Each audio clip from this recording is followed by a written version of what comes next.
Hello बच्चों, welcome back. So last lecture में हम लोगों ने मोशन के क्वेश्चंस को किया था, जहां पर हम डायरेक्ट कॉन्सेप्ट बेस्ड क्वेश्चन थे, रियलिस्टिक क्वेश्चन थे, और अब हम लोग रियलिटी बेस्ड क्वेश्चन ही करने वाले हैं, exercise type question.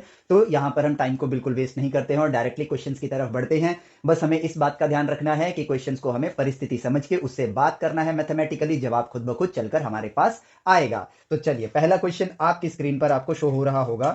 A man has to go, ये मार्कर कहां रखूं, A man has to go 50 meters due north, 40 meter due east and 20 meter due south to reach a field. ठीक है, एक जगह पर उन्हें पहुंचना है, एक आदमी है, उन्हें पहुंचना है जिनको 50 मीटर नॉर्थ में जाना होगा। तो ये रहा 50 मीटर्स आपका नॉर्थ में गए हम लोग। ठीक है, देन 40 मीटर ईस्ट में गए वो, तो 40 मीटर हम लोग ईस्ट में चले गए। एंड देन उसके बाद वो गए 20 मीटर साउथ में, तो 20 मीटर हम लोग साउथ में आ गए। और यहां पर पूछा कि उन्होंने डिस्टेंस कितना ट्रेवल किया है, पहला पार्ट। तो ऑब्वियसली आपके पास जो डिस्टेंस है, जो टोटल पाथ उन्होंने ट्रेवल किया है, that will be your distance, क्योंकि ये हम जानते हैं कि कितना रास्ता, कितनी दूरी उन्होंने तय करी है। That will be 50 40 90, 90 plus 20 110 meters. तो डिस्टेंस आ गया मेरे पास, डिस्टेंस आ गया 110 मीटर्स का। काम खत्म।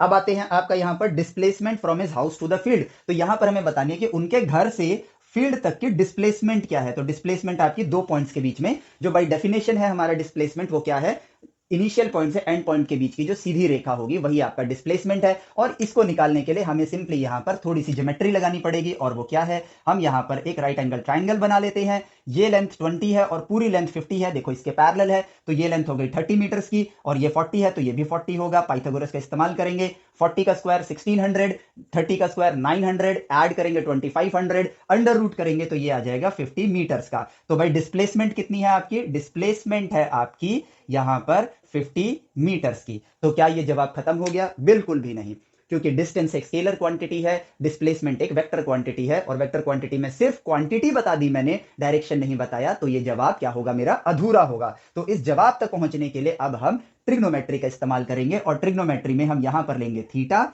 और हम लिखेंगे भाई tan थीटा। क्योंकि अब मैं चाहूं तो sin थीटा भी ले सकता हूं, cos थीटा, क्योंकि मेरे पास तो तीनों साइड्स हैं, तो मैं कुछ भी चूज कर सकता हूं। मैंने tan थीटा चूज किया, तो सामने वाली लाइन परपेंडिकुलर, ये वाली लाइन आपकी base, that will become 30 upon में 40, इसको कट किया, दैट विल बिकम 3 अपॉन 4।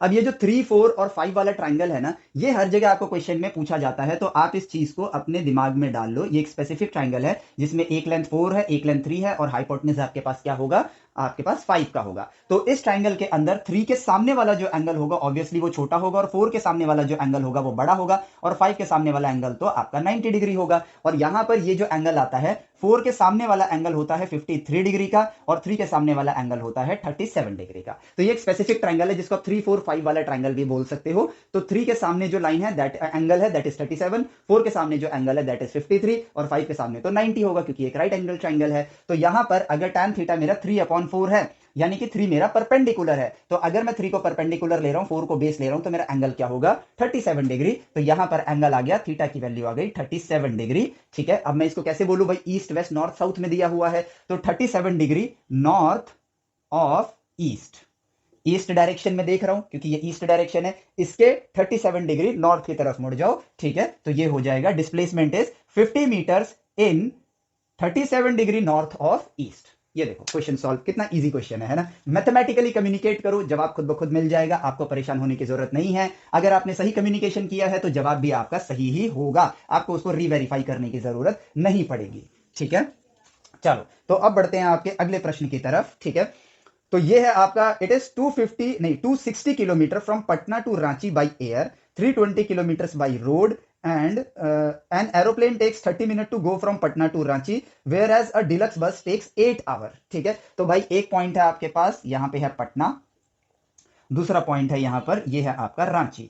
ठीक है, पटना से रांची जाने के लिए यहां पर है from Patna to Ranchi by air, by air जो है दैट इज 260 किलोमीटर, तो बाई एयर आप डिस्प्लेसमेंट ट्रेवल करोगे, इसलिए ये हो गया 260 किलोमीटर बाई एयर। ठीक है, एंड बाई रोड आपका 320 किलोमीटर है, तो रोड जरूरी नहीं कि सीधी हो सकता है कि आपकी रोड जो हो वो कुछ इस तरह से हो, मान लो ऐसे ऐसे ऐसे ऐसे करके। तो ये जो टोटल लेंथ इसकी निकल कर आ रही है, ये निकल कर आई 320 किलोमीटर की। ठीक है, एज पर द क्वेश्चन जो परिस्थिति थी वो हमने यहां पर लिख लिया है, बना दिया है, अब बस हमें उससे बात करनी है। सो एरोप्लेन को लगते हैं 30 मिनट्स, तो ठीक है, एरोप्लेन जो है वो लेगा आपका 30 मिनट्स पटना से रांची जाने के लिए, वेरस जो बस है आपकी वो लेगी 8 आवर्स। 8 आवर्स, ठीक है। Find average speed of the plane, ठीक है। तो भाई यहां पर किलोमीटर्स में है, आवर में है, तो हम अपने रिजल्ट को किलोमीटर पर आवर में निकाल सकते हैं। तो मैं इस मिनट को आवर में कर देता हूं, तो ये हो जाएगा 1/2 आवर्स, ठीक है, काम खत्म। तो अब आते हैं फाइंड द, किधर गया, find the average speed of the plane. यहां पर स्पीड की बात हुई है, बट प्लेन तो सीधा ही जाएगा, ठीक है। तो एवरेज स्पीड क्या होगा, टोटल डिस्टेंस ट्रेवल्ड अपॉन में टाइम टेकन, कॉन्सेप्ट हमें पता है। तो एवरेज स्पीड क्या हो गया यहां पर, 260 किलोमीटर्स डिवाइडेड बाई 1/2 आवर्स, और ये 2 को ऊपर ले जाएंगे तो 26 का डबल होता है 52, तो 520 किलोमीटर पर आवर। ये हो गया मेरे पास average speed of aeroplane.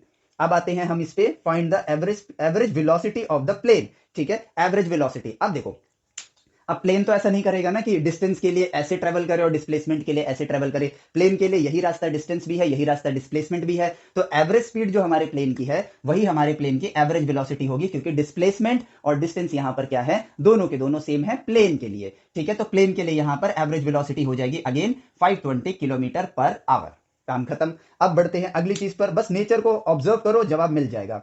Find the average velocity of the plane, अच्छा सॉरी, ये तो सी पार्ट था, बी पार्ट है find the average speed of the bus, ठीक है। बस की एवरेज स्पीड बतानी है, तो ये सी पार्ट था जो अभी मैंने निकाल दिया, कोई बात नहीं, आगे ही निकालते, इससे पहले निकाल दिया। अब average speed of bus, average speed of bus जो है हमारे पास, total distance travelled that is 320 divided by total time taken by the bus is 8 hour, तो 8 चौक 32 होता है 40 किलोमीटर पर hour. Average speed of the bus आ गया, सी पार्ट है average velocity of the plane, वो भी आ गया, और अब यहां पर डी पार्ट भी है, find the average velocity of the बस। अब भाई यहां पर हमें वेलोसिटी के लिए डिस्प्लेसमेंट अपॉन टाइम टेकन करना पड़ेगा, और यहां पर हम डिस्प्लेसमेंट लेंगे, यहां पर वही वाली बात आ जाती है कि रियलिटी में तो बस ऐसे ट्रेवल करेगी, लेकिन हम यहां एवरेज वेलोसिटी निकाल रहे हैं कि भाई अगर बस यहां से यहां इस सीधे पाथ पे जाती तो कितने टाइम में पहुंचती, 8 घंटे में पहुंचती, तो इतना डिस्प्लेसमेंट उसने कितनी देर में कवर किया है, इसलिए वो बन जाएगी उसकी एवरेज वेलोसिटी, क्योंकि उसकी डायरेक्शन ये वाली आप शो करोगे, और ये एवरेज है। एवरेज में हम एक अनुमानित, मतलब हम एक एवरेज वैल्यू निकालते हैं, एवरेज मतलब कि हर वैल्यूज मिलकर जो काम करती हैं उसको एक वैल्यू काम करे, लेकिन हम जाते कभी एवरेज से नहीं है। आप घर से स्कूल जा रहे हो, आप कभी एवरेज वेलोसिटी से ट्रैवल नहीं करोगे, आप रियलिस्टिक वेलोसिटी से ट्रैवल करोगे। तो यहां पर डिस्प्लेसमेंट आप ले रहे हो बाय डेफिनेशन वाली। बाकी रियलिटी में जब कैलकुलस को यूज करने की और हैबिट बन जाएगी, तो रियलिटी में हर पॉइंट डिस्प्लेसमेंट के साथ आप इंस्टेंट वेलोसिटीज निकालोगे, बट एवरेज वेलोसिटी जो होगी वो सिंपली आपकी क्या रहेगी, डिस्प्लेसमेंट अपॉन में टाइम टेकन, ठीक है। तो भाई यहां पर डी पार्ट के लिए एवरेज वेलोसिटी ऑफ बस ये हो जाएगी आपके पास 260 किलोमीटर का डिस्प्लेसमेंट है डिवाइडेड बाय 8, तो ये बन जाएगा आपके पास 130, यहां पर आ जाएगा 4, ये आ जाएगा आपके पास 6, 105, यहां पर आ जाएगा 2, फिर आ जाएगा ये 3, फिर 5 है तो यहां पर 2 लूंगा, 0.105, 32.5 किलोमीटर पर आवर, ये बन गई आपकी बस की एवरेज वेलोसिटी, ठीक है। ये बस मैंने आपको जो ये डिस्प्लेसमेंट के बारे में बताया है वो ये है। एवरेज वाले केस में आप direct displacement upon time taken करो, बट अगर इंस्टेंट वाला केस करना है आपको, तो वहां पर आप इस तरह से डिस्प्लेसमेंट नहीं लोगे, जो एक्चुअल पाथ है उन्हीं पर छोटे छोटे डिस्प्लेसमेंट्स को फिगर आउट करोगे। बट इस तरह जो रियलिटी वाला पार्ट है वो आपको बीटेक में आप करना, वहां पर ही आपको दिया जाता है करने को, ठीक है। अभी आपको सिंपली ऐसे आएंगे, जब भी डिस्प्लेसमेंट होगा तो वो बाय डेफिनेशन वाला डिस्प्लेसमेंट होगा कि 2 पॉइंट के बीच में जो स्ट्रेट लाइन है वही आपका डिस्प्लेसमेंट होगा। अब देखो ये क्वेश्चंस कितने सिंपल सिंपल हैं, ठीक है। चलो तो थोड़ा सा लेवल अप करते हैं यहां पर। अब क्वेश्चंस का लेवल अप वैसे कुछ होता नहीं है, ये कहने की बात है, बस थोड़े बड़े हो जाएंगे क्वेश्चन, ठीक है। तो अब चलते हैं यहां पर कि अब आता है when a person, next question है आपका, when a person leaves his home from for sightseeing by his car the meter reads, ठीक है। तो जब वो कार से जाना स्टार्ट करते हैं तो उनके मीटर में पहले से एक रीडिंग होती है 352 किलोमीटर, ठीक है, ये रीडिंग है। और जब वो वापस आते हैं साइट सीइंग करके तो उनके कार की रीडिंग होती है 416 किलोमीटर्स की, ठीक है। तो ऑब्वियसली इसके अकॉर्डिंगली हम ये बता सकते हैं, इसमें से ये सब्ट्रैक्ट करूंगा तो कितना डिस्टेंस उन्होंने ट्रेवल किया है, ठीक है। What is the average speed of the car during the period, ठीक है। तो भाई उन्होंने टोटल डिस्टेंस ट्रेवल कितना किया है, सब्ट्रैक्ट करके निकाल लेंगे। और when a person for his home when he returns home after 2 hours, ठीक है। तो टाइम उन्होंने कितना लिया है, 2 आवर्स का लिया है, 2 आवर्स का लिया है। तो भाई कितना डिस्टेंस ट्रेवल किया है उन्होंने, यहां पर कर लो 12416 में से 12352 सब्ट्रैक्ट करो, दिस विल बी 4, 11 में से 5 जाएंगे 6 आएगा, 3 में से 3 0 0 0, तो 64 किलोमीटर का उन्होंने डिस्टेंस ट्रेवल किया है इन 2 आवर्स। तो एवरेज स्पीड क्या होगी, डिस्टेंस अपॉन में time taken, total distance travelled is 64 upon में टाइम टेकन दैट इज 2, तो ये हो जाएगा 32 किलोमीटर पर आवर, ठीक है। अब लेकिन जब इन्होंने जहां से स्टार्ट किया था एंड वहीं कर लिया, तो अब उनकी डिस्प्लेसमेंट क्या हो जाएगी। नेक्स्ट पार्ट आपका क्या पूछ रहा है, नेक्स्ट पार्ट पूछ रहा है what is this average velocity. तो भाई जहां से गए वहां पर जब वापस आ गए, तो जिस पॉइंट से स्टार्ट किया उसी पॉइंट पे वापस आने में इनका डिस्प्लेसमेंट क्या हो जाएगा, बाय डेफिनेशन इनकी डिस्प्लेसमेंट हो जाएगी 0, और इस 0 डिस्प्लेसमेंट को ट्रेवल करने में उनको 2 घंटे लग गए, तो डिवाइडेड बाय 2 करेंगे तो एवरेज वेलोसिटी इनको क्या चाहिए, 0 किलोमीटर पर आवर की हो जाएगी, और ये रहा आपका एवरेज वेलोसिटी। तो स्पीड निकालनी है, average speed distance travelled upon में टाइम टेकन, एवरेज वेलोसिटी निकालना है, डिस्प्लेसमेंट अपॉन में टाइम टेकन, काम खत्म। इस तरह के क्वेश्चन आप अब आसानी से कर पाओगे। चलो अब नेक्स्ट क्वेश्चन की तरफ बढ़ते हैं, बहुत हल्के क्वेश्चंस लग रहे हैं यार ये तो। अब नेक्स्ट क्वेश्चन की तरफ बढ़ते हैं। ये क्वेश्चन है आपका द स्पीड नहीं an athlete takes 2 seconds to reach his maximum speed of 18 km per hour. What is the magnitude of his average acceleration? ठीक है, अब इससे ना इस क्वेश्चन को परिस्थिति की तरह लो और थोड़ा सा एक्स्ट्रा इसमें से ज्ञान लो। अब एक एथलीट ने जरूरी नहीं कि सेम एक्सेलरेशन से अपने आप को एक्सेलरेट किया होगा। अगर वो एथलीट आप खुद हो तो मान लो शुरुआत में जो मेरी एक्सीलरेशन है वो फास्ट है, मतलब मैं तेज एक्सीलरेट कर रहा हूं, बट टाइम के साथ मैं धीरे एक्सीलरेट करने लगा, फिर क्या पता मैं बीच में हल्का सा डी एक्सीलरेट हुआ, या फिर डी एक्सीलरेट होने के बाद मैंने फिर एक्सीलरेट करना स्टार्ट कर दिया, तो मेरे एक्सीलरेशन वेरिएबल होंगे। तो इतने सारे वेरिएबल एक्सीलरेशन की वजह से इस एथलीट ने 2 सेकंड में 18 किलोमीटर पर आवर की स्पीड को अचीव कर लिया, 18 किलोमीटर पर आवर की स्पीड को अचीव कर लिया। तो वो एक वैल्यू बताओ एक्सीलरेशन की जो यही रिजल्ट प्रोड्यूस करके दे दे। तो सिंपल, ये एक वैल्यू कांस्टेंट की तरह काम करेगी, तो यहां पर आप एवरेज एक्सीलरेशन को कांस्टेंट एक्सीलरेशन की तरह लो, और यहां पर आप देखो कि भाई आपके पास टाइम है, इनिशियल वेलोसिटी आपके पास 0 है, टाइम टेकन आपके पास 2 सेकंड्स का है, फाइनल वेलोसिटी आपके पास 18 किलोमीटर पर आवर की है, और जो एक्सीलरेशन आपको एवरेज लेना है वो कांस्टेंट एक्सीलरेशन ही होगा, क्योंकि वेरिएबल एक्सीलरेशन से आपने ये अचीव किया, लेकिन वो एक वैल्यू जो सेम रिजल्ट को, मतलब वही एक वैल्यू से सेम रिजल्ट आपको मिल जाए, वही आपका एवरेज एक्सीलरेशन होगा। तो यहां पर एवरेज एक्सीलरेशन को मैं ए लिखता हूं, एवीजी लिख देता हूं यहां पर, जो मुझे पता नहीं है। VUTA, V is equal to U plus AT, इस वाले फॉर्मूले का यूज करेंगे, क्योंकि एवरेज एक्सेलरेशन एक वैल्यू होती है, और एक वैल्यू का मतलब है कि ये कांस्टेंट है। तो final velocity 18 kilometre per hour, ये सेकंड में है, तो हमें इसको किस में कन्वर्ट करना होगा, मीटर पर सेकंड में। तो हम इसको कन्वर्ट करते हैं 18, 1 kilometer is equal to 1000 meter, divided by 1 hour is equal to 3600 seconds, काम खत्म, 0 0 कैंसिल, ठीक है, 18 दूनी 36, और ये हो जाएगा 5। तो जवाब आ गया आपके पास, वेलोसिटी हो गई 5 मीटर पर सेकंड, ठीक है। सो इनिशियल वेलोसिटी 5 मीटर पर second is equal to, sorry, final velocity 5 metre पर second is equal to initial velocity 0 metre पर सेकंड प्लस एक्सीलरेशन पता नहीं है, मल्टीप्लाई टाइम 2, तो यहां पर आ गया एक्सीलरेशन 5 डिवाइडेड बाई 2 मीटर पर सेकंड है, और ये कितना है, सेकंड है, तो देखो मीटर पर सेकंड स्क्वायर हो जाएगा, यानी कि एवरेज एक्सीलरेशन आया 2.5 मीटर पर सेकंड स्क्वायर, काम खत्म। देख रहे हो, परिस्थिति से बात करना है, नॉलेज लेनी है, क्वेश्चंस तो फटाफट हो ही जाते हैं, ठीक है, हल्के हल्के क्वेश्चंस हैं ये। अब यहां पर बढ़ते हैं आपके नेक्स्ट क्वेश्चन की तरफ।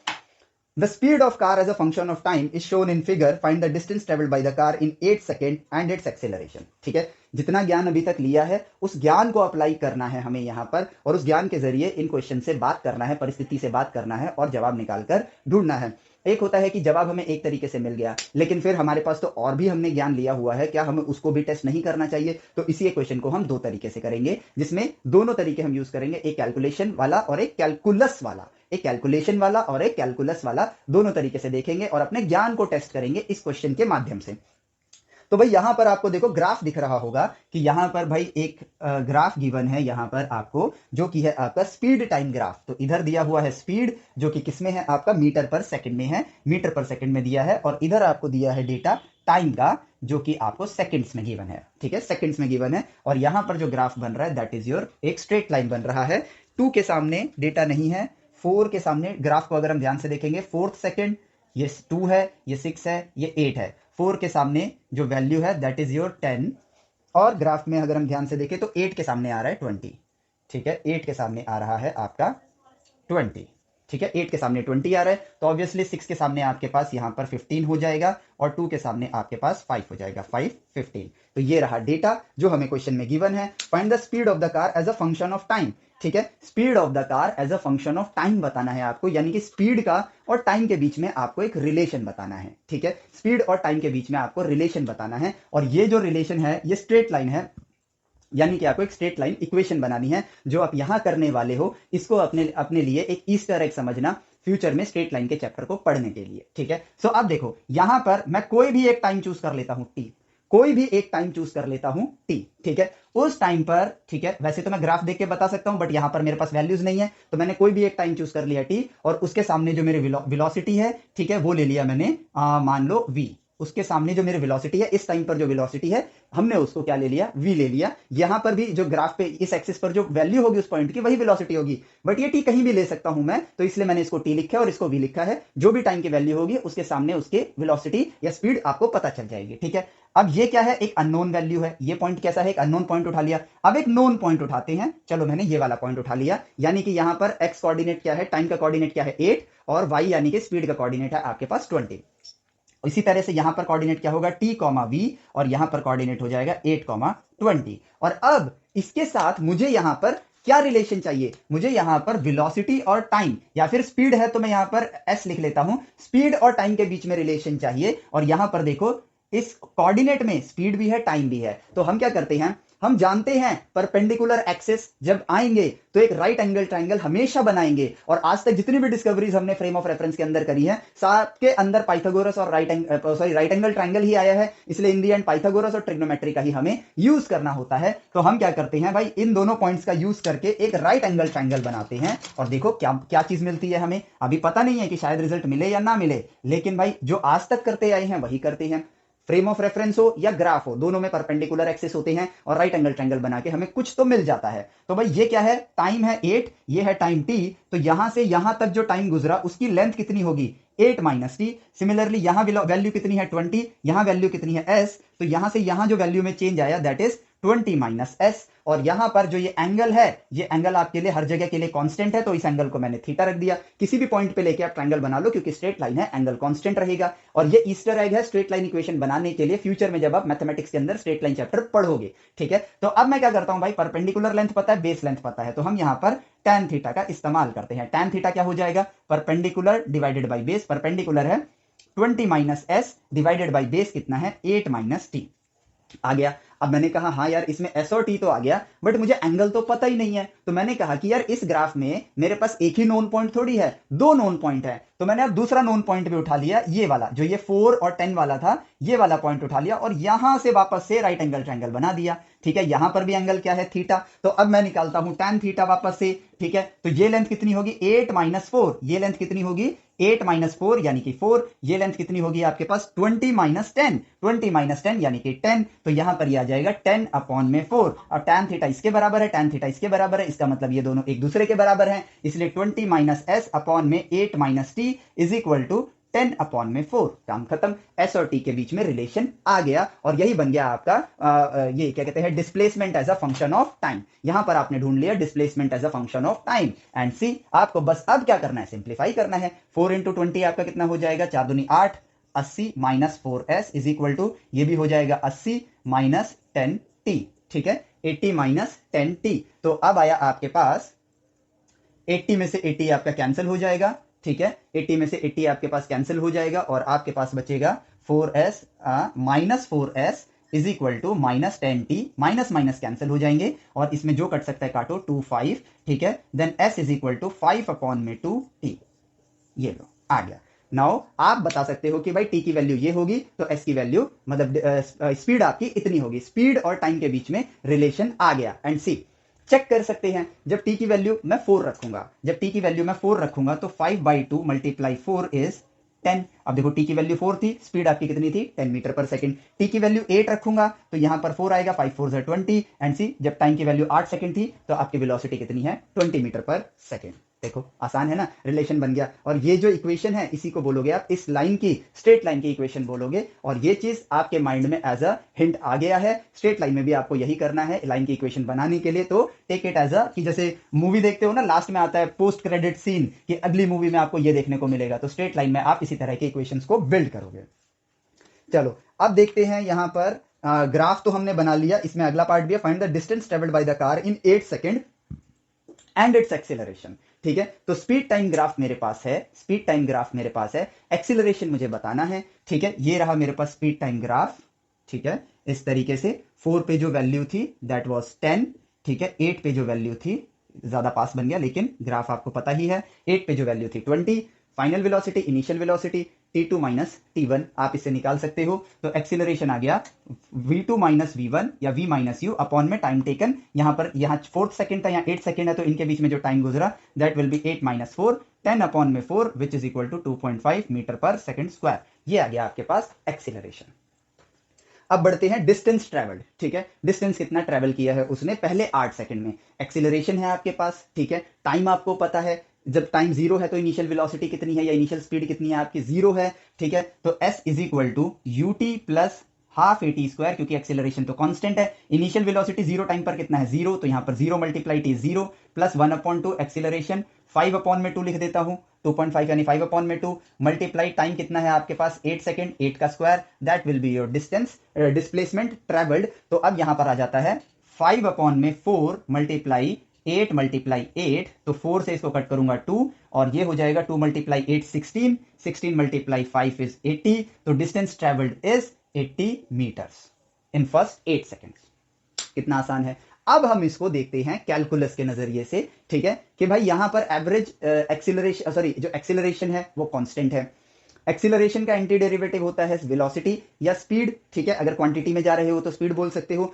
और उसका एंटी डेरिवेटिव होता है आपके पास डिस्टेंस। अगर स्पीड का एंटी डेरिवेटिव लेंगे तो आपके पास क्या आएगा, डिस्टेंस अपॉन में टाइम टेकन जब आप करते हो तो आपको स्पीड मिलता है, या डिस्प्लेसमेंट अपॉन में टाइम टेकन करते हो तो आपको वेलोसिटी मिलता है। तो वेलोसिटी क्या है, rate of change of displacement या फिर position with respect to time. तो वेलोसिटी का एंटी डेरिवेटिव करेंगे तो डिस्टेंस ट्रेवल्ड मुझे मिलेगा, सॉरी डिस्प्लेसमेंट ट्रेवल्ड मुझे मिलेगा, और एंटी डेरिवेटिव का मतलब है एरिया अंडर द कर्व आप निकाल दो, वो भी उसके इक्वल ही होता है। और ये चीजें हमने अपने कॉन्सेप्ट लेक्चर्स में सारी चीजें फुल्ली एक्सप्लोर करी है। तो अगर मैं इसके नीचे का एरिया निकालता हूं तो मुझे मिलेगा डिस्टेंस ट्रेवल्ड। और अब देखो ये लेंथ कितनी है 8 और ये लेंथ कितनी है आपके पास 20, और ट्रायंगल का एरिया कितना होता है, half into base into height, इसको कट करो 10 और ये आ गया 80 मीटर्स। 80 मीटर्स कैलकुलेशन से भी, कैलकुलस वाले मेथड से भी 80 मीटर्स देखा, दोनों तरीके से किया हमने, और हमने ये वेरीफाई भी किया कि जो कैलकुलस में हमने चीजों को ढूंढा है वो एकदम सही है। तो अब हमारे मन में ये डाउट नहीं रहेगा कभी भी कि एरिया अंडर द कर्व निकालने से, ठीक है, हमें गलत आंसर मिलेगा, हमको सेम आंसर मिल रहा है। ये इन क्वेश्चंस के जरिए हम अपनी नॉलेज को भी वेरीफाई कर रहे हैं, टेस्ट कर रहे हैं, ठीक है। चलो तो देखो इजी था क्वेश्चन, दोनों मेथड से कर लिया जैसा कि मैंने स्टार्टिंग में कहा था, और देखो कैलकुलस वाले पार्ट से जल्दी आंसर आ गया। लेकिन यहां इंपॉर्टेंट ये नहीं है जल्दी आंसर आए लेट आंसर आए, इंपॉर्टेंट ये है कि हमने अपने नॉलेज को टेस्ट कर लिया। चलो तो अब बढ़ते हैं आपके अगले प्रश्न की तरफ, ठीक है, जो कि है आपका ये रहा। अब थोड़ा सा लंबा क्वेश्चन, मतलब ज्यादा भी नहीं, बहुत छोटा सा ही है। A train starts from rest and moves with a constant acceleration of 2 metre पर second square for half a minute, ठीक है, हाफ मिनट के लिए, हाफ मिनट के लिए यानी कि 30 सेकंड्स के लिए, हाफ मिनट यानी कि 30 सेकंड्स हो गया आपके पास। कांस्टेंट एक्सीलरेशन जो है उनका 2 मीटर पर सेकंड स्क्वायर रहा है ट्रेन का, ठीक है। The brakes are then applied and train comes to rest in 1 minute. अब आधे 30 सेकंड तक तो उन्होंने 2 मीटर पर सेकंड स्क्वायर से एक्सीलरेट किया, स्टार्ट उन्होंने रेस्ट से किया था, ठीक है। 30 सेकंड के बाद उन्होंने ब्रेक दबाए और ट्रेन जो है 1 मिनट में आके रुक गई, ठीक है। तो ट्रेन जब आपकी स्टॉप हुई तो ट्रेन स्टॉपिंग टाइम, ठीक है, वो कितना निकल कर आया 1 सेकंड तक, यानी कि पूरा ट्रेन ने जो अपनी स्टार्टिंग जीरो से जब स्टार्ट करा था, इनिशियल वेलोसिटी जो उसकी जीरो थी वहां से लेकर रुकने तक कितना टाइम लिया, ये 1 सेकंड नहीं, माफ करना, यहां 1 मिनट है, 1 मिनट है, तो ये हो गया 60 सेकंड्स। तो टोटल ट्रैवल जर्नी जो उनकी रही है वो रही है 60 और 30 यानी कि 90 सेकंड्स की आपकी ट्रेन की जर्नी है। इस 90 सेकंड के दौरान ट्रेन ने कितना डिस्टेंस ट्रेवल किया है, yes, the total distance travelled by the train. B part क्या है, the maximum speed attained by the train, and C part क्या है, the position of the train at half the maximum speed, ठीक है। तो एक एक करके हम तीनों पार्ट करेंगे। तो क्वेश्चन मुश्किल नहीं है, क्वेश्चन की लेंथ थोड़ी सी लंबी हो गई है, थोड़ी सी, ठीक है। तो अब देखो भाई यहां पर लेता हूं टी, पहला टाइम लेता हूं 0, दूसरा टाइम फ्रेम लेता हूं 30 सेकंड का, और तीसरा लेता हूं मैं यहां पर 90 सेकंड का, ठीक है। तो यहां से यहां तक, इस टाइम तक तो वो एक्सीलरेट हुआ है 2 मीटर पर सेकंड स्क्वायर से, और इसके बाद से यहां तक वो रिटार्डेशन आई है, लेकिन उस रिटार्डेशन की, यानी नेगेटिव एक्सीलरेशन को हम रिटार्डेशन कहते हैं, उसकी वैल्यू हमें क्वेश्चन में गिवन नहीं है, लेकिन ये पता है कि इस 1 सेकंड के दौरान वो पूरा का पूरा रुक गया है। तो वो रिटार्डेशन निकालने के लिए मुझे इस पॉइंट पे जो वेलोसिटी है वो पता होनी चाहिए। परिस्थिति को देख रहे हैं, खुद ब खुद समझ आ रहा है कि हमें क्या निकालना पड़ेगा। तो इस पॉइंट की वेलोसिटी पता होगी तो ये initial velocity, final 0, time taken मेरे पास 1 मिनट का है, एक्सीलरेशन, नेगेटिव एक्सीलरेशन मैं निकाल लूंगा अपने आप। तो अब यहां पर इनिशियल वेलोसिटी क्या है, 0। अब 30 सेकंड में मैं कितनी वेलोसिटी अचीव करूंगा इस एक्सीलरेशन से, तो भाई फाइनल वेलोसिटी v, और ये वेलोसिटी यहां पर v लिख देता हूं, v is equal to initial 0 plus acceleration कितना है यहां पर 2 मीटर पर सेकंड स्क्वायर, ठीक है, 2 मीटर पर सेकंड स्क्वायर मल्टीप्लाई टाइम कितना लगा मेरे को 30 सेकंड का, ठीक है। तो ये देखो ये हो गया 2 × 30 यानी कि फाइनल वेलोसिटी हो गई 60 मीटर पर सेकंड। 60 मीटर पर सेकंड, एक सेकंड से एक सेकंड कट जाएगा तो 60 मीटर पर सेकंड आपकी इस पॉइंट पे जब आप 30 सेकंड बाद आपकी वेलोसिटी ये होगी। इसके बाद ब्रेक सप्लाई कर दिए गए, जब ब्रेक सप्लाई कर दिए तो यहां v की वैल्यू लिख देता हूं 60 मीटर पर सेकंड। जब ब्रेक अप्लाई कर दिए तो उसको 1 मिनट लगा पूरा का पूरा स्टॉप होने में, यानी कि अब यहां से मैं दूसरी जर्नी देखता हूं, ठीक है, पार्ट 2 जर्नी। इनिशियल वेलोसिटी मैं लूंगा इस जर्नी के लिए 60 मीटर पर सेकंड, फाइनल वेलोसिटी मैं लूंगा यहां पर 0 क्योंकि वो रुक गया है, प्लस में एक्सीलरेशन को ए ही लिखता हूं क्योंकि पता नहीं है यहां पर कितनी है, और टाइम उसको लगा 60 सेकंड का, ठीक है। तो ए की वैल्यू क्या आएगी, इसको इससे डिवाइड कर देता हूं, सेकंड और सेकंड मतलब ये डिवीजन में है, सेकंड में डिवीजन में आएगा, सेकंड स्क्वायर हो जाएगा, तो एक्सीलरेशन आ गया 60 से 60 कटेगा 1, तो 1 मीटर पर सेकंड स्क्वायर, ठीक है। और ये जो वैल्यू है ये पॉजिटिव एक्सीलरेशन नहीं है, यहां पर ये रिटार्डेशन हो रहा है। ओ माफ करना, वही मैं कहूं मेरा आंसर पॉजिटिव कैसे आ गया, ठीक है, माफ करना, जल्दी जल्दी में गलती हो गई। फाइनल वेलोसिटी 0 है, इनिशियल वेलोसिटी 60 मीटर पर सेकंड है, प्लस में ए मल्टीप्लाई 60 सेकंड,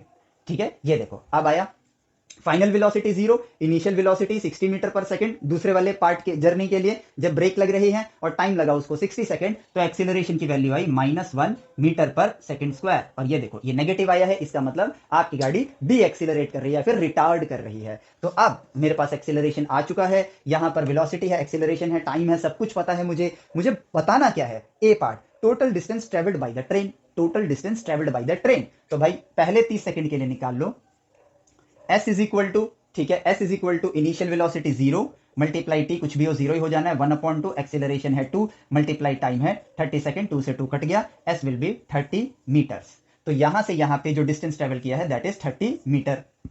अब दूसरी वाली जर्नी के लिए निकाल लो, ठीक है, टाइम आपको पता ही है, टाइम कितना है 60 सेकंड, तो इसको S1 लिखता हूं, इसको S2 लिखता हूं, S2 विल बी टाइम कितना लगेगा आपके, इनिशियल वेलोसिटी यहां पर क्या है 60 मल्टीप्लाई टाइम लगा 60 सेकंड, तो U multiply T minus half, ठीक है, माइनस क्यों लगाया, वैसे तो ये प्लस है बट एक्सीलरेशन आपका नेगेटिव है इसलिए माइनस आगे लगा दिया, 1 मल्टीप्लाई 60 का स्क्वायर, ठीक है। सो अब आप देख सकते हो ये भी 60 का स्क्वायर है, ये भी 60 का स्क्वायर है, तो 60 का स्क्वायर बाहर ले लेता हूं और यहां पर हो जाएगा 1 - 1/2 विच इज पॉजिटिव में 1/2, तो 60 का स्क्वायर हो जाएगा आपके पास 3600 डिवाइडेड बाई 2 और आपके पास आया, इधर बन जाएगा आपके पास 112 यानी कि 16 यानी कि 800 1800 मीटर्स, ठीक है। तो क्या S1 मेरा बहुत ज्यादा कम नहीं आ रहा है, ओ हाँ देखा, क्योंकि ये 1800 आ रहा है तो S1 तो उसके सामने बहुत ही कम है, ठीक है। रियलिटी के साथ इतना डील करते हैं कि अपने आप मुझे अपनी गलती भी नजर आ जाती है, इसीलिए कम्युनिकेशन के देखो फायदे निकल कर आते हैं। यहां पर 30 का स्क्वायर आएगा, तो यहां पर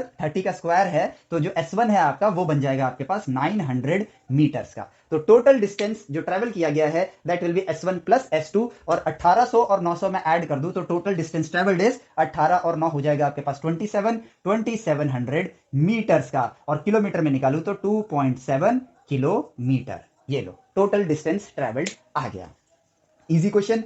अब चलते हैं आपके बी पार्ट पे, find the maximum speed attained by the train. Obviously accelerate कर रहा है, तो जब तक एक्सीलरेट कर रहा है तो लास्ट वेलोसिटी जो होगी वही आपकी मैक्सिमम होगी, तो मैक्सिमम वेलोसिटी इतनी है, और इसके बाद तो ब्रेक लगने लगे, यानी इसके आगे जितनी भी वेलोसिटीज हैं वो उससे कम है, तो यहां पर जवाब मिल गया कि मैक्सिमम वेलोसिटी कितनी होगी 60 मीटर पर सेकेंड। आंसर आ गया बी पार्ट का। अब चलते हैं सी पार्ट का, the position of the train at half the maximum speed, ठीक है। तो हाफ द मैक्सिमम स्पीड पे आपकी जो पोजीशन, और आप क्वेश्चन को देखिए यहां पर पोजीशन नहीं लिखा है, पोजीशंस लिखा हुआ है, ठीक है, पोजीशंस लिखा हुआ है। तो अगर ये वेलोसिटी 60 मीटर पर सेकंड है, ठीक है, बस क्वेश्चन को देखो आपका जवाब खुद ब खुद मिल जाएगा, इंग्लिश को समझो, परिस्थिति पे लेकर आओ, जवाब आ जाएगा, ठीक है। तो ये देखो द पोजीशंस, यानी कि अगर ये 60 मीटर पर सेकंड है और यहां पर 0 थी, यहां पर 60 है और यहां पर भी 0 है, तो बीच रास्ते में कहीं ना कहीं तो उसकी वेलोसिटी 30 मीटर पर सेकंड यहां भी होगी और यहां पर भी कहीं ना कहीं 30 मीटर पर सेकंड होगी। तो ये पोजीशन बतानी है आपको और ये पोजीशन बतानी है, काम खत्म, ठीक है। यानी कि यहां से यहां तक का डिस्प्लेसमेंट बताओ, और यहां पर पोजीशन पूछा गया है, और पोजीशन का मतलब है कि आपको यहां पर फ्रेम ऑफ रेफरेंस बनाना होगा। तो यहां पर 1D वाला फ्रेम ऑफ रेफरेंस बना लेते हैं। ये जो वैल्यू है लेट से ये x है, ठीक है, और मतलब x1 है, और ये वाली जो वैल्यू है लेट से वो x2 है, ठीक है। तो आपको ये x1 एंड x2 बताने हैं from the starting point. Starting point पर ही हमने फ्रेम ऑफ रेफरेंस बना लिया। अब ये x1 वैल्यू हम निकालते हैं। तो भाई यहां पर हमें क्या बताना है, ये बताना है कि x1 की वैल्यू क्या होगी। तो यहां से हम कैलकुलेट करेंगे, यहां से हम कैलकुलेट करते हैं, क्योंकि फ्रेम यहां पर है तो डिस्प्लेसमेंट x1 तो भाई डायरेक्टली आ रहा है, ठीक है। सेम मोशन है, 1D मोशन है, ठीक है, एक्सीलरेटेड मोशन है। तो यहां पर ये डिस्प्लेसमेंट x1 कैसे निकलेगा, यहां पे वेलोसिटी कितनी है 30 मीटर पर सेकंड, यानी कि v square is equal to u square plus 2as, ठीक है। और यहां पर s की वैल्यू देखो डायरेक्टली x1 के बराबर आ रही है, तो यहां पर मैं इसको x1 लिख देता हूं। फाइनल वेलोसिटी कितनी है 30 मीटर पर सेकंड, ठीक है। तो अभी सिर्फ 30 लिखता हूं, तो 30 का square is equal to initial 0 का स्क्वायर प्लस 2, इधर वाले पाथ पे एक्सीलरेशन कितना है 2 मीटर पर सेकंड, तो यहां पर 2 लिखा और x1 डाल दिया। ये हो जाएगा 900 डिवाइडेड बाई 4, तो ये हो जाएगा 450, और ये हो जाएगा आपके पास 2, ये हो जाएगा आपके पास 225 मीटर्स। तो x1 आ गया मेरे पास, x1 आ गया 225 मीटर। इस पोजीशन पर जब ट्रेन होगी तो उसकी वेलोसिटी होगी 30 मीटर पर सेकंड। अब दूसरे वाले पोजीशन को निकालते हैं, उसके लिए मुझे x2 चाहिए। अब x2 निकालने के लिए मुझे यहां पर क्या करना होगा, मुझे यहां पर डायरेक्टली नहीं निकाल सकता हूं मैं x2 ऐसे किसी फॉर्मूले से। क्यों, क्योंकि यहां पर एक्सीलरेशन की वैल्यू जब तक सेम है तब तक तो भाई चलो यहां से यहां तक तो मैं डायरेक्टली पुट कर सकता हूं, डिस्प्लेसमेंट आ सकता है, लेकिन यहां से यहां तक की डिस्प्लेसमेंट एक्सीलरेटेड है और यहां से यहां तक की डिस्प्लेसमेंट जो है वो डी एक्सीलरेटेड है। तो यानी कि एक फॉर्मूले में तो आप पुट कर नहीं सकते हो, आपको इसको ब्रेक करना होगा। तो हम क्या करते हैं, यहां पर अपना ह्यूमन इंटेलिजेंस का यूज करते हैं और इसको यहीं पर ब्रेक कर देते हैं। कहते हैं भाई ये डिस्टेंस हम ऑलरेडी निकाल चुके हैं, दिस इज 900 मीटर्स। ये डिस्टेंस कितना आया था आपके पास 900 मीटर्स आया था। तो आप यहां से शुरू करो और ये इस डिस्टेंस को ले लो x3, इस डिस्टेंस को ले लो x3। तो x2 आप x3 निकालो, x2 अपने आप निकल जाएगा, वो कितना होगा x3 प्लस 900 मीटर, काम खत्म। तो पोजीशंस आपको मिल गए। तो भाई x3 निकालते, यहां पर वेलोसिटी कितनी है 60 मीटर पर सेकंड, ठीक है। तो initial velocity same formula use करते हैं, फाइनल वेलोसिटी 30 का स्क्वायर, इनिशियल वेलोसिटी 60 का स्क्वायर, ठीक है, माइनस में 2 क्योंकि एक्सेलरेशन नेगेटिव में इसलिए -1 का माइनस यहां आ गया, मल्टीप्लाई डिस्प्लेसमेंट आपकी कितनी है x3 है। यहां से जब आपने नया फ्रेम ऑफ रेफरेंस बना लिया यहां से, तो डिस्प्लेसमेंट क्या है x3, बट डेटा आपको देना है पुराने फ्रेम ऑफ रेफरेंस से। तो इस फ्रेम ऑफ रेफरेंस से मैं सॉल्व कर रहा हूं। और अब देखो 900 is equal to 3600 minus 2x3। तो अब माइनस 2x3 को यहां ले आते हैं, इसको यहां ले जाते हैं। 2x3 is equal to 3600 minus 900, तो ये कितना हो जाएगा आपके पास 2700।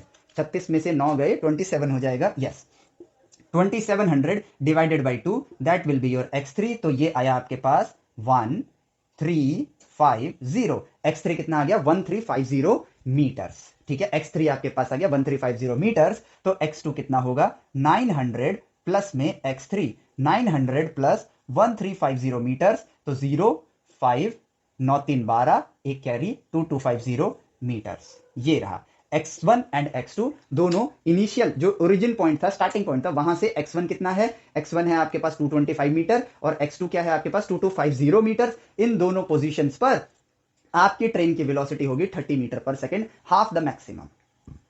क्वेश्चन हो गया। तो अगेन क्वेश्चन मुश्किल है नहीं है, क्वेश्चन में बस सिंप्लीफिकेशन लंबे हो गए और कुछ नहीं। एक साथ 2-3 क्वेश्चन पूछ लिए, एक ही क्वेश्चन के अंदर कई परिस्थितियां दे दी, बस इस तरह से आपका क्वेश्चन लंबा होगा, मुश्किल कभी नहीं होगा। तो इट मींस क्वेश्चंस करने यहां पर बहुत ही ज्यादा इजी हैं, ठीक है। तो इस लेक्चर के लिए हम लोग एक क्वेश्चन और उठाते हैं, ठीक है, इस लेक्चर के लिए। चलो तो किधर गया, हाँ ये रहा, किधर गया डस्टर। और अगले लेक्चर में, अगला लेक्चर इसी लेक्चर की कंटिन्यूटी होगा, क्योंकि एक ही लेक्चर में अगर सारे क्वेश्चन मैं पुट करूंगा तो लेक्चर की लेंथ बहुत ज्यादा लंबी हो जाएगी। इसके बाद जो छूटे हुए क्वेश्चन है, जैसे HC वर्मा सर की बुक से मैं क्वेश्चन अभी ले रहा हूं, तो आप वो रिमेनिंग क्वेश्चन आप खुद करना। और अगर कोई डाउट आता है तो आप मुझे मैसेज करो कि वो क्वेश्चन आपको, ये क्वेश्चन स्पेसिफिकली आप जानना चाहते हो, आपने कई बार ट्राई किया बट आपको समझ नहीं आया, तो मैं उसके ऊपर प्रॉपर एक वीडियो बना के डाल दूंगा, ठीक है। सो अब आते हैं आपके इस क्वेश्चन पे। अ ड्राइवर टेक्स, ठीक है, अ ड्राइवर टेक्स, स्क्रीन पर है, पॉज करो, रीड करो। A driver takes 0.2 second to apply brakes after he sees a need for it, ठीक है। जो मतलब कहने का मतलब ये है कि भाई वो गाड़ी चला रहे हैं, अचानक से उनको लगता है कि उन्हें ब्रेक दबाना चाहिए, तो ये उनका पैर है, पैर जब तक ब्रेक पैड पे जाता है तो इस दौरान जो टाइम लगता है दैट इज 0.2 सेकेंड्स, ठीक है। तो ये है आपका रिएक्शन टाइम। तो रिएक्शन टाइम यहां पर कितना है, रिएक्शन टाइम है आपके पास 0.2 सेकेंड्स का। अब आपके पास आता है the reaction time if he is driving a car at a speed of, अब राइट नाउ जो उनकी वेलोसिटी है दैट इज, ठीक है, इंस्टेंट वेलोसिटी जो है दैट इज 54 किलोमीटर पर आवर, ठीक है, गिवन है ये क्वेश्चन में। And the brake cause deceleration of, यानी कि वो नेगेटिव एक्सीलरेशन प्रोड्यूस करेगा आपको -6 मीटर पर सेकेंड स्क्वायर का, ठीक है। Find the distance travelled by the car after he sees the need to put the brake, ठीक है भाई। जैसे वो देखते हैं कि मुझे ब्रेक लगाना चाहिए, उस टाइम से लेकर जब तक गाड़ी स्टॉप हो जाती है उस टाइम तक के लिए आपको बताना है। तो ये क्वेश्चन देखो बड़ा ही सिंपल है। ये वो टाइम है जब आपको लगा कि ब्रेक मारनी चाहिए, ठीक है। तो उसी टाइम को मैं 0 टाइम ले लेता हूं। इस टाइम से लेकर आप टाइम में आगे बढ़ रहे हो 0.2 सेकंड्स तक, तो आप ब्रेक अप्लाई करोगे ही नहीं, ठीक है। तो यहां पर टाइम हो गया 0.2 सेकंड। उसके बाद आप ब्रेक अप्लाई करोगे और इस टाइम पर आकर आपकी गाड़ी स्टॉप हो जाएगी। तो भाई यहां पर सिंपली क्वेश्चन तो देखो हो ही गया है। आपको इस टाइम से 0.2 सेकंड तक, तो आप यहां पर जो मोशन होगा that will be constant velocity वाला मोशन, ठीक है। और यहां पर जो मोशन होगा वो होगा कांस्टेंट रिटार्डेशन, यानी कि नेगेटिव एक्सीलरेशन वाला मोशन होगा। काम खत्म। यहां पर v equal to U plus AT वाले फॉर्मूले लगेंगे, यहां पर speed is equal to distance upon time, velocity is equal to displacement upon time वाले फॉर्मूले लगेंगे। काम खत्म, ठीक है। तो भाई ये 54 किलोमीटर पर आवर, ये देखो मीटर पर सेकंड स्क्वायर में है, ये सेकंड में है, तो इसको मैं मीटर पर सेकंड में कन्वर्ट करूंगा। सिंपली 54 एक kilometre is equal to 1000 metre multiply 1000 divided by एक hour is equal to 3600 seconds. तो ये बन गया मीटर पर सेकंड। 0000 कट करो, देखो कुछ कट रहा है, तो यहां पर आ जाएगा 2 से कटा 1 4 27, यहां पर आ जाएगा आपके पास, यहां पर आ जाएगा 1 8, ठीक है। और फिर आ जाएगा 9 के टेबल से कट जाएगा, 9 2 जा 18, 9 3 जा 27, इसको इससे कट करूंगा 5 3 5 जा 15। तो वेलोसिटी आ गई 15 मीटर पर सेकंड, ठीक है। तो वेलोसिटी आपके 15 मीटर पर सेकंड है। तो भाई 0.2 सेकंड तक वो कितना डिस्टेंस ट्रेवल करेंगे, डिस्टेंस यहां वाला निकालते हैं। तो 15 मल्टीप्लाई 0.2 मीटर्स का वो डिस्टेंस ट्रेवल करेंगे। Velocity into time is equal to displacement. तो यहां पर आ जाएगा, ये पॉइंट हटाते हैं, यहां पर 10 करते हैं, तो ये हो जाएगा सिंपली 3 और यहां पर आपके पास आ जाएगा 2 से 2 कैंसिल, 3 मीटर्स, ठीक है। तो यहां पर वो कितना डिस्टेंस ट्रेवल करेंगे, 3 मीटर्स का डिस्टेंस ट्रेवल करेंगे। और देखो यहां पर हो गया। So this distance travelled is 3 meter. और अब ब्रेक अप्लाई होनी स्टार्ट हो गई है, जिसमें रिटार्डेशन आपका कितना है, -6 मीटर पर सेकंड स्क्वायर। अगर रिटार्डेशन लिख रहा हूं तो प्लस में लिखूंगा, क्योंकि वो खुद ही बोल रहा है नेगेटिव एक्सीलरेशन है। बट अगर मैं यहां पर लिख रहा हूं एक्सीलरेशन, तो मैं -6 शो करूंगा, यानी एक्सीलरेशन जब आप नेगेटिव में शो कर रहे हो इसका मतलब रिटार्डेशन हो गया। एंड अब s इज इक्वल टू, ठीक है, इनिशियल वेलोसिटी यहां पर कितनी है, यहां पर है 15 मीटर पर सेकंड। फाइनल वेलोसिटी यहां पर कितनी है, 0। रिटार्डेशन आपको पता है, डिस्प्लेसमेंट आपको निकालनी है। इस डिस्प्लेसमेंट को s1 लिखता हूं, इस डिस्प्लेसमेंट को s2 लिखता हूं, ठीक है। तो s2 निकालने के लिए मैं क्या करता हूं, v square is equal to U square plus 2as वाले फॉर्मूले को यूज कर लेता हूं। टाइम की अपने को कोई नीड पड़ेगी ही नहीं। तो फाइनल वेलोसिटी 0, इनिशियल वेलोसिटी आपके पास है 15, और 15 का स्क्वायर होता है 225, प्लस में 2 multiply acceleration -6 multiply displacement s।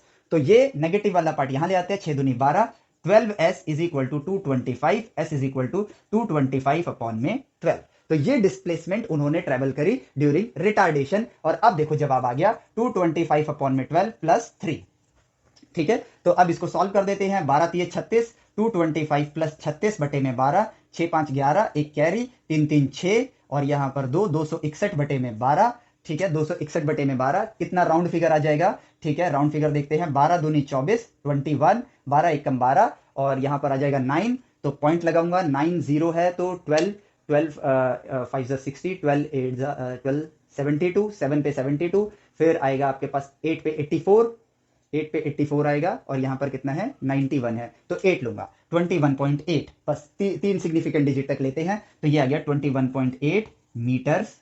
Sorry, क्या निकालना है मुझे, हाँ, total distance travelled that will be 21.8 meters. काम खत्म। देखो आ गया आपका सवाल का जवाब। 0.2 सेकंड तक ट्रेवल किया, रिटार्डेशन में जो ट्रेवल किया टोटल ऐड कर दिया, this is your answer, as simple as that. तो क्वेश्चन यहां पर बिल्कुल भी मुश्किल नहीं है। नेक्स्ट लेक्चर के अंदर एक लेवल और जाएंगे। अब नेक्स्ट लेक्चर के अंदर सिर्फ लॉन्ग क्वेश्चंस होंगे, ठीक है। यहां थोड़ा शॉर्ट से स्टार्ट किया, लॉन्ग तक पहुंचे, इससे पहले वाले एकदम शॉर्ट थे। नेक्स्ट लेक्चर के अंदर पूरे लॉन्ग होंगे, क्योंकि डायरेक्टली लॉन्ग पर जाओगे तो कंफ्यूजन होती है। स्टेप बाय स्टेप आगे बढ़ना चाहिए, नेचर से कम्युनिकेट करना है हमें, और कुछ नहीं। नेक्स्ट लेक्चर के अंदर लंबे क्वेश्चन 5-6 क्वेश्चन ही होंगे वहां पर, क्योंकि लॉन्ग क्वेश्चन लॉन्गर लेंथ लेंगे। और उसके बाद जेई के क्वेश्चन, और जेई एडवांस के क्वेश्चन तब जब आप जेई एडवांस के क्वेश्चन के लिए मल्टीपल चैप्टर्स जो है वो फिनिश हो जाएंगे, तब आपको वो क्वेश्चन आपको मिलेंगे, ठीक है। सो मिलते हैं आपसे नेक्स्ट लेक्चर में। इस लेक्चर में उम्मीद करता हूं आपने ये नहीं देखा होगा कि हमने क्वेश्चन कैसे सॉल्व करा, मतलब क्वेश्चन सॉल्व किया, ये देखा होगा कि हमने उस परिस्थिति से बात करा, मैथमेटिकली कम्युनिकेट किया, आंसर तो खुद आ रहा है हमारे पास। ठीक है, हम थोड़ी निकालते हैं कोई चीज, नेचर एक परिस्थिति है, परिस्थिति को ऑब्जर्व, मैथमेटिकली बात, खुद ब खुद जवाब हमारे पास। यही हमारा सिंपल सा फंडा रहेगा। ठीक है, सो नेक्स्ट लेक्चर में आपसे मिलते हैं। Till then take care, bye bye, जय हिंद।